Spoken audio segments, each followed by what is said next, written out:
नमस्कार, DNP India में आपका स्वागत। मैं हूं आपके साथ राहुल चौधरी। देश में होने वाले लोकसभा चुनाव में अब ज्यादा वक्त नहीं बचा है। केंद्र सरकार की तरफ से अंतरिम बजट भी आ चुका है। अयोध्या के राम मंदिर में प्राण प्रतिष्ठा कार्यक्रम भी खत्म हो चुका है। अब इंतजार है लोकसभा चुनाव की तारीखों की घोषणा का। एक तरफ बीजेपी सत्ता की हैट्रिक लगाने की तैयारी में है, वहीं दूसरी तरफ इंडिया गठबंधन के घटक दल बीजेपी को रोकने की तैयारी में लगे हैं। 28 दलों वाले इंडिया गठबंधन में चुनाव से पहले ही साथियों के छिटकने का सिलसिला शुरू हो चुका है।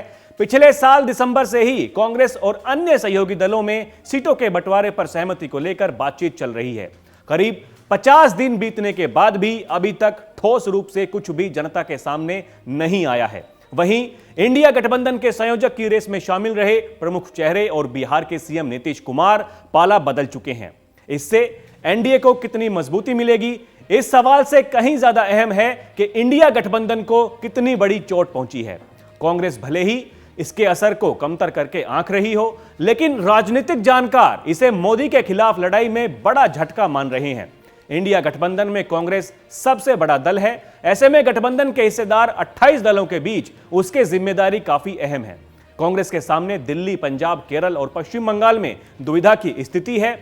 दिल्ली और पंजाब में आम आदमी पार्टी और कांग्रेस की क्षेत्रीय इकाइयां गठबंधन पर मानसिक रूप से तैयार नहीं हो पा रही हैं। पंजाब में आम आदमी पार्टी की तरफ से सभी सीटों पर चुनाव लड़ने तक की बात कह दी गई है। वहीं पश्चिम बंगाल में ममता बनर्जी भी एकला लड़ो की बात कह चुकी हैं। अभी इन दलों की तरफ से असहमति के सुर निकल ही रहे थे कि इंडिया गठबंधन के लिए महाराष्ट्र से भी अच्छी खबर नहीं आ रही है। महाराष्ट्र में महाविकास आघाड़ी में शामिल प्रकाश अंबेडकर ने साफ कह दिया है कि इंडिया गठबंधन लगभग खत्म हो चुका है। प्रकाश का कहना है कि राज्य में सीटों के बंटवारे पर शिवसेना और एनसीपी से बातचीत हो रही है, कांग्रेस से कोई बातचीत ही नहीं है। बीजेपी की स्थिति इस समय समुद्र में एक बड़े जहाज के रूप में दिख रही है।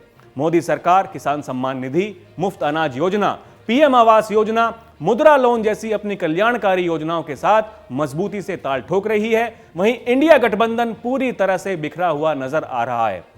कांग्रेस भले ही यह कह रही हो कि इंडिया गठबंधन का मकसद मोदी को सत्ता से हटाना है, लेकिन जमीनी स्तर पर यह दूर की कौड़ी नजर आ रही है। विपक्ष महंगाई और बेरोजगारी के मुद्दे पर भी सरकार को अभी तक घेरने में पूरी तरह से नाकाम रहा है। इंडिया गठबंधन की तरफ से अभी तक संयुक्त रैली या प्रचार अभियान को लेकर भी स्थिति साफ नहीं हो पा रही है। राजनीतिक जानकारों के अनुसार जहां तक आम चुनाव में लोगों के बीच प्रमुख मुद्दे और परसेप्शन की लड़ाई है, इसमें कांग्रेस के नेतृत्व वाला इंडिया गठबंधन पूरी तरह से पिछड़ता हुआ नजर आ रहा है। ऐसे में इंडिया गठबंधन मोदी से मुकाबला कैसे कर पाएगा, यह तो आने वाला समय ही तय करेगा। अभी के लिए इतना ही। खबरों का सिलसिला जारी है। आप देखते रहिए डीएनपी इंडिया। नमस्कार।